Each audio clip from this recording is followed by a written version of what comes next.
সব মেয়েরা কখনো খারাপ হয় না।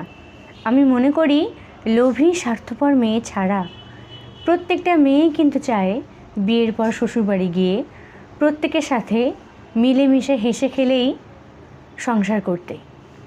কিন্তু কিছু কিছু মেয়ে আছে যারা শ্বশুরবাড়িতে গিয়ে স্বামীর ভালোবাসা পায় না, বা আর পাঁচটা মানুষের ভালোবাসা পায় না, সম্মান পায় না।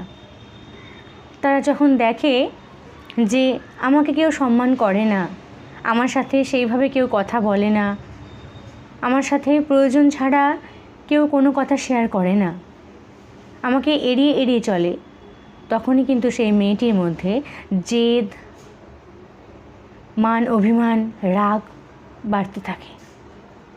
তখন সেই মেয়েটি কিন্তু তার পরিবারের চোখে খারাপ বউ হয়ে দাঁড়ায়। তখন তার পরিবারের মানুষগুলো সকলকে বলতে থাকে আমার বাড়ির বউটা ভালো না। কিন্তু একবারও কি এটা ভেবে দেখেছো বউটা কেন ভালো না? বউটার মধ্যে জেদ, মান অভিমান, রাগটা কেন বাড়তে থাকে? তাকে কেউ ভালোবাসা দেয় না বলে, তাকে সেইভাবে কেউ সম্মান করে না, তার সাথে কোনো কিছু শেয়ার করে না।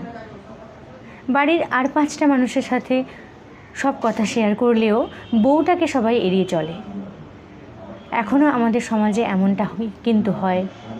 তাই তো বন্ধুরা, আমি ঠিক বলছি কি? একটা মেয়ে বিয়ে করার সময় কখনো কিন্তু এটা প্ল্যান করে আসে না যে আমি শ্বশুরবাড়ি গিয়ে ঝগড়া করব, অশান্তি করব, আমার শ্বশুর শাশুড়ির সাথে এইভাবে ব্যবহার করব, আমি আর পাঁচটা মানুষের উপর রাগ দেখাবো।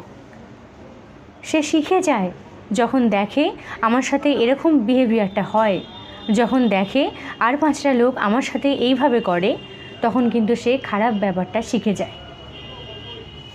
তখন সে খারাপ হতে বাধ্য হয়, সে এমনি এমনি খারাপ হয়ে যায় না। তাই বাড়ির বউদেরকে খারাপ বলার আগে একটিবার ভেবে নেবেন তার সাথে আপনি কি করছেন, তাকে আপনি কি দিতে পারছেন, তাকে আপনি ভালো কিছু দেন তো, তার সাথে আপনি ভালো বিহেভিয়ারটা করেন তো। যদি না করে থাকেন তাহলে একটিবার তার দিকে আঙুলটা না তুলে একটু নিজেদের ভুলগুলোকে সংশোধন করে নিন সর্বপ্রথম, তারপরে বাড়ির বউটার দিকে আঙুল তুলে তাকান।